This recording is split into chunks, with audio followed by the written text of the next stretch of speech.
தொகுதி நிகழ்ச்சிக்கு உங்களை வரவேற்கிறோம். இன்னைக்கு நாம பார்க்க போற தொகுதி தீப்பெட்டி மற்றும் புவிசார் குறியீடு பெற்றிருக்கக்கூடிய கடலை மிட்டாய்க்கு பெயர் பெற்ற கோவில்பட்டி தொகுதிதான். இந்த தொகுதியின் சட்டமன்ற உறுப்பினராக இருப்பவர் தமிழக செய்தி மற்றும் விளம்பரத்துறை அமைச்சர் கடம்பூர் ராஜு. இவர் இந்த தொகுதியை முன்னேற்றியுள்ளாரா? கோவில்பட்டி தொகுதி மக்கள் இவரை பற்றி என்ன சொல்கிறார்கள்? வாங்க பார்க்கலாம். கோவில்பட்டி தொகுதியின் சிறப்பு அம்சங்களையும் அந்த தொகுதியில் இருக்கக்கூடிய தொழில் வளங்களையும் பார்க்கலாம். தூத்துக்குடி மாவட்டத்தின் இரண்டாவது பெரிய நகரம் கோவில்பட்டி. தொழிலாளர்களை அதிகம் கொண்ட தொகுதியாகும். கரிசல் பூமியான கோவில்பட்டியில் பிரதான தொழில் விவசாயம்.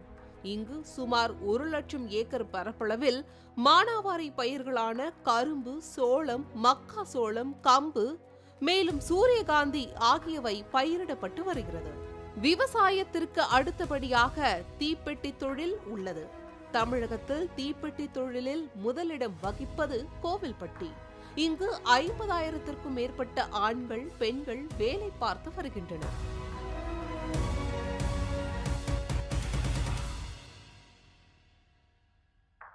இதற்கு அடுத்தபடியாக இருப்பது புவிசார் குறியீடு பெற்றுள்ள கடலை மிட்டாய் உற்பத்தி.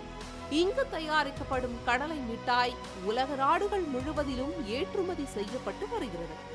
மேலும் பட்டாசு தயாரிப்பு 5,000க்கும் மேற்பட்டவர்கள் பணிபுரியும் நூற்பாலையும் செயல்பட்டு வருகிறது. பாய் உற்பத்தி தொழில், ஆயத்த ஆடை தயாரிப்பு போன்ற தொழில்களும் கோவில்பட்டி சட்டமன்ற தொகுதியில் நடைபெற்று வருகின்றன. இதனுடன் கோவில்பட்டி நகருக்கு பெருமை சேர்ப்பது ஹாக்கிப்பட்டி என்று அழைக்கப்படும் அளவிற்கு சிறுவர் முதல் பெரியவர் வரை ஹாக்கியின் தாக்கம் இங்குள்ள மக்களிடம் உண்டு. கோவில்பட்டி நகராட்சி கடம்பூர், கயத்தாறு, கழுகுமலை பேரூராட்சிகளை உள்ளடக்கியது கோவில்பட்டி சட்டமன்ற தொகுதி. மேலும் தென்னகத்தின் எல்லோரா என்றழைக்கப்படும் கழுகுமலை, குடவரை கோவில், வெட்டுவான் கோவில், சமணர்கள் பள்ளி என வரலாற்று சிறப்புமிக்க இடங்களை தன்னகத்தே கொண்டுள்ளதுதான் கோவில்பட்டி தொகுதி. கோவில்பட்டி தொகுதியின் சட்டமன்ற உறுப்பினரும் தமிழக செய்தி மற்றும் விளம்பரத்துறை அமைச்சருமான கடம்பூர் ராஜு அவர்களை பற்றிய ஒரு விரிவான அலசல்.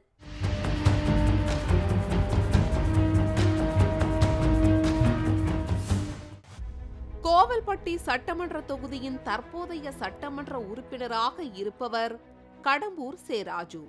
இவர் தனது பள்ளி பருவத்தில் முன்னாள் முதலமைச்சர் எம்ஜிஆர் நடித்த திரைப்படங்களின் மூலம் கவர்ந்து இழுக்கப்பட்டவர்.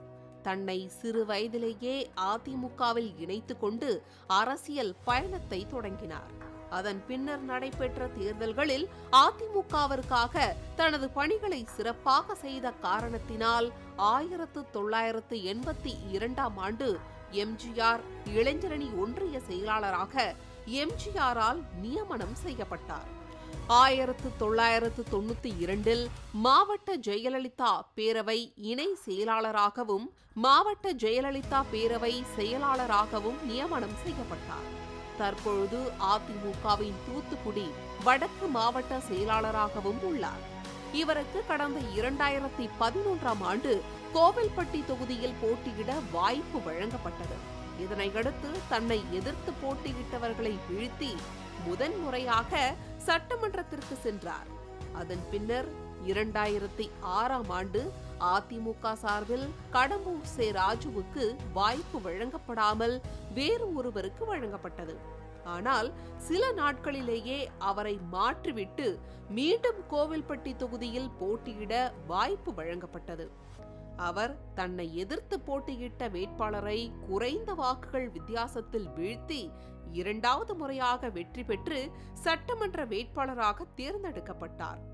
இதன் காரணமாக அவருக்கு தமிழக அமைச்சரவையில் செய்தி மற்றும் விளம்பரத்துறை அமைச்சர் பதவி வழங்கப்பட்டு சிறப்பாக பணியாற்றி வருகிறார்.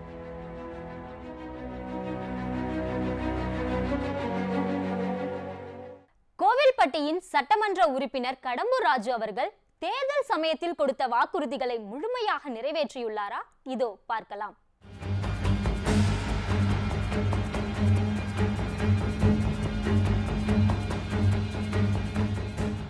கோவில்பட்டியில் கடந்த 15 ஆண்டுகளாக குடிநீர் பிரச்சினை தலைவிரித்து ஆடியது. இதற்கு முற்றுப்புள்ளி வைக்கும் வகையில் குடிநீர் வசதியை ஏற்படுத்தி கொடுத்து தண்ணீர் பிரச்சினைக்கு தீர்வு கொண்டு வந்து மக்களை நிம்மதி பெருமூச்சு விட வைத்துள்ளார். இந்த கோவில்பட்டி மாநகரில் தண்ணிக்கு நாங்கள் பட்ட பாடு கொஞ்சம் காலம் கிடையாது. கோவில்பட்டிக்கு பொண்ணு கேட்டால் கொடுக்க மாட்டான். தண்ணி இல்லாத ஒரு அளவுக்கு பொண்ணு கொடுக்கானம்மா. 10 கிலோமீட்டர் 20 கிலோமீட்டர் எடுத்த காலம்லாம் உண்டு.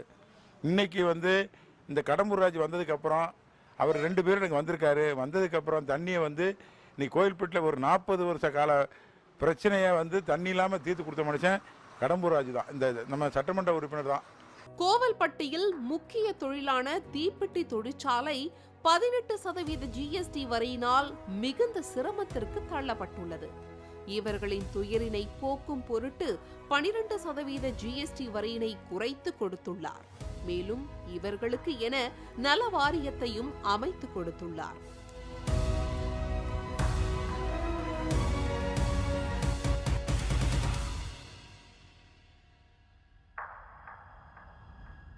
கோவில்பட்டிக்கு பெயர் போன கடலை மிட்டாய்க்கு புவிசார் குறியீடு பெற்று தருவதில் முக்கிய பங்கினை ஆற்றியுள்ளார் அமைச்சர் கடம்பூர் சே ராஜு.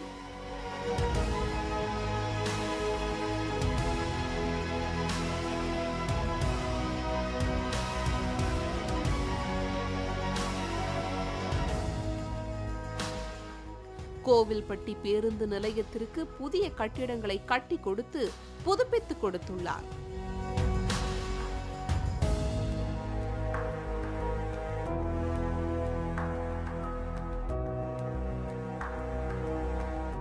கோவில்பட்டியில் 7 கோடி ரூபாய் மதிப்பீட்டில் உலகத்தரம் வாய்ந்த ஹாக்கி விளையாட்டு அரங்கினை அமைத்து கொடுத்துள்ளார்.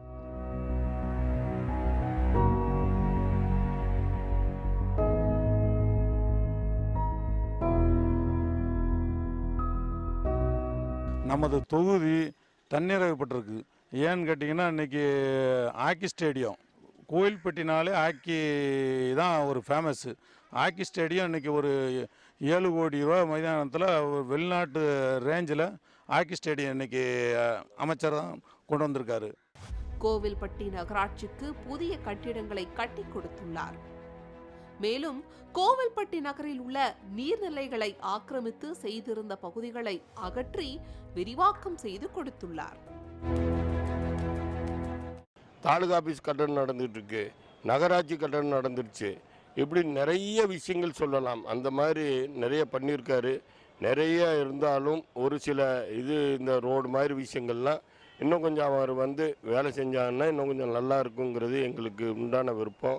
ஆனால் வரக்கூடிய தேர்தலில் இதே மாதிரி ஒரு நல்ல அணுகக்கூடிய ஒரு ஆளாக எங்களுக்கு வரணுங்கிறது எங்களுடைய விருப்பம்.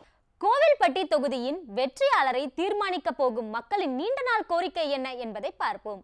தீப்பெட்டி தொழில் தொடர்ந்து நலிவடைந்து வருவதால் தொழில்பேட்டை அமைத்து கொடுத்து மூலதன பொருள்களை குறைந்த விலையில் கொள்முதல் செய்வதற்கு உரிய நடவடிக்கை எடுத்து வாழ்வாதாரத்தை மேம்படுத்த வேண்டும் என தொழிலாளர்கள் கோரிக்கை வைத்துள்ளனர். இந்த சிறு தொழில்களுக்கான எந்த விதமான பணியையும் இந்த அரசாங்கம் செய்யவில்லை. ஒன்று, தீப்பெட்டி அகல பாதாளத்தில் இருக்கிறது. தீப்பெட்டி உற்பத்தியாளர்களுடைய கோரிக்கை, அதனுடைய மூலப்பொருட்களுடைய விலை கடுமையாக உயர்ந்து விட்டது, அதை குறைக்க வேண்டும். இல்லை என்று சொன்னால் அரசினுடைய துறையின் மூலம் மானிய விலையில் வழங்க வேண்டும் என்று கோருகிறார்கள். உதாரணமாக கைத்தொழிலுக்கு பல இடங்களில் மின்சாரம் இலவசமாக தரப்படுகிறது. தீப்பெட்டி தொழிலுக்கு மின்சாரத்தை மானியத்தில் கூட கொடுக்க இந்த அரசு தயாராக இல்லை. இப்படியாவது மக்களுக்கு பணத்தை கொடுத்து ஓட்டை வாங்கி திரும்பி ஆட்சியில் உட்கார்ந்துடலாம்னு நினைக்காங்க. அது நடக்காது. புவிசார் குறியீடு பெற்றுள்ள கடலை மிட்டாயினை அரசு நேரடியாக கொள்முதல் செய்து பள்ளிகளில் சத்துணவு திட்டத்தில் இணைத்து மாணவர்களுக்கு வழங்கிட வேண்டும் என கடலை மிட்டாய் உற்பத்தியாளர்கள் கோரிக்கை வைத்துள்ளனர். கோவில்பட்டியில் விளைவிக்கப்படும் பருத்தி, சோளம், கம்பு ஆகியவை அதிகளவில் சாகுபடி செய்யப்பட்டு வருவதால் குளிர்பதன கிடங்கு அமைத்து கொடுக்க வேண்டும் என விவசாயிகள் கோரிக்கை வைத்துள்ளனர். சுதந்திரம் வாங்கியதிலிருந்து தொடர்ந்து கோவில்பட்டி விவசாயிகள் கோரிக்கை அரசுக்கு வச்சுக்கிட்டு இருக்கோம். அதாவது பருத்திக்கும் நவதானியங்களுக்கும் கொள்முதல் நிலையம் கோவில்பட்டியில் மையமாக வைத்து வந்து கொள்முதல் நிலையம் அமைக்கணும்னு சொல்லி பல ஆண்டுகளாக நாங்கள் போராடியும் அரசுக்கு கோரிக்கை மனுவாக வழங்கியும் இதுவரை அதில் எந்த முன்னேற்றமும் இல்லை. சமச்சீரான அளவுக்கு விலை கிடைக்கணும்னா அரசு நிச்சயமாக கொள்முதல் நிலையம் அமைத்தால் மட்டுமே எங்களுக்கு வந்து முழுமையான விலை கிடைக்கும். விவசாயிகளுடைய வாழ்வு வந்து சீரழியாமல் காக்கப்படும். குடிநீர் குழாய்கள் பதிப்பதற்காக தோண்டப்பட்ட சாலைகள் அனைத்தும் குண்டும் குழியுமாக மாறியுள்ளதால் தங்களால் வாகனங்களை விரைந்து இயக்க முடியாத சூழ்நிலைக்கு தள்ளப்பட்டு உள்ளதாகவும் அப்பகுதி மக்கள் வேதனை தெரிவித்துள்ளனர். இதனால் சாலைகள் அனைத்தினையும் தரம் உயர்த்தி கொடுக்க வேண்டும் என கோரிக்கை வைத்துள்ளனர். நகரத்தின் மையப்பகுதியில் இருக்கக்கூடிய செக்கடித்தல் போன்ற பகுதியில் அதேமாதிரி சுதந்திரத்துக்கு முன்னால் போடப்பட்ட ரோடாக இருக்கும் போல தெரியுது. இது வரைக்கும் ரோட்டு பணி, அங்கே சாலை பணிகள் எதுவுமே நடக்கலை. அதேபோல் நகரத்தினுடைய பேருந்து நிலையத்துக்கு பின்பக்கம் இருக்கக்கூடிய சாலை, ஆக கோயில்பட்டியை பொறுத்த வரைக்கும் சாலை வசதி என்பது போதுமான அளவுக்கு இல்லை. இது பொதுமக்கள் மிக அதிருப்தியில் உருவாக்கியிருக்கு. இந்த சாலை வசதிகளை முதல்ல அவங்க செஞ்சு கொடுக்கணுது என்னுடைய வேண்டுகோள். இன்றைக்கி பல பேர் நினச்சிக்கிட்டு இருக்காங்க தேர்தலில் பணம் கொடுத்து ஓட்டு வாங்கி ஜெயிச்சிடலான்னு. ஆனால் மக்களை பொறுத்த வரைக்கும் அவங்களுடைய அடிப்படை தேவையில் இருக்கக்கூடிய சாலை பிரச்சனை, குடிநீர் பிரச்சனை, தொழில் பிரச்சனை, தொழில் மந்தமாகி போய் கோயில்பட்டு இருக்குது. இதெல்லாம் சரி பண்ணக்கூடிய ஆட்களுக்கு தான் வாக்களிக்கணுங்கிறது எல்லாம் மனசில் நினச்சிக்கிட்டு இருக்கிறாங்க. ஆக கோயில்பட்டியை பொறுத்த வரைக்கும் இந்த குடிநீர் பிரச்சனை, சாலை பிரச்சனை, சிறு தொழில்களை ஊக்குவிக்கக்கூடிய பிரச்சனை, குறிப்பாக சிறு தொழில்ங்கிற தீப்பெட்டி, இந்த கடலை மிட்டாய், இந்த மாதிரி பிரச்சனைகளில் கூடுதலாக கவனம் செலுத்துவர்களுக்கு தான் அந்த பகுதி மக்கள் வாக்களிப்பாருங்கிறது தெரிவிச்சுக்கிறேன். கயத்தாறு மற்றும் சுற்றுவட்டார பகுதிகளில் தயாரிக்கப்படும் பாய்கள் நாடு முழுவதும் பிரசித்தி பெற்றிருந்தாலும் கோரைப்புல் கிடைப்பதில் சிரமம் ஏற்பட்டுள்ளதாகவும் இடைத்தரகர்கள் அதிகளவில் கோரை புல்லினை விற்பதால் தாங்கள் அனைவரும் இந்த தொழிலை கைவிடும் நிலைக்கு தள்ளப்பட்டுள்ளதாகவும் தெரிவித்தனர். எனவே அரசே கோரை புல்லினை கொள்முதல் செய்து மானிய விலையில் வழங்கிட நடவடிக்கை எடுக்க வேண்டும் என கோரிக்கை வைத்துள்ளனர். இளையரசனேந்தல் சாலையில் உள்ள ரயில்வே சுரங்கப்பாலம், இலுப்பையூரணி ரயில்வே சுரங்கப்பாலம், லக்ஷ்மி மில், கிருஷ்ணாநகர் ரயில்வே சுரங்கப்பாலம் ஆகிய இந்த 4 சுரங்கப்பாலங்களில் தேங்கும் மழைநீர் வெளியே செல்ல முடியாமல் இருப்பதால் மழைக்காலங்களில் அதிகளவு மக்கள் பாதிக்கப்படுவதாக தெரிவித்தனர். மேலும் இந்த பிரச்சினைக்கு நிரந்தர தீர்வு ஏற்படுத்தி கொடுக்க வேண்டும் என கோரிக்கை வைத்துள்ளனர்.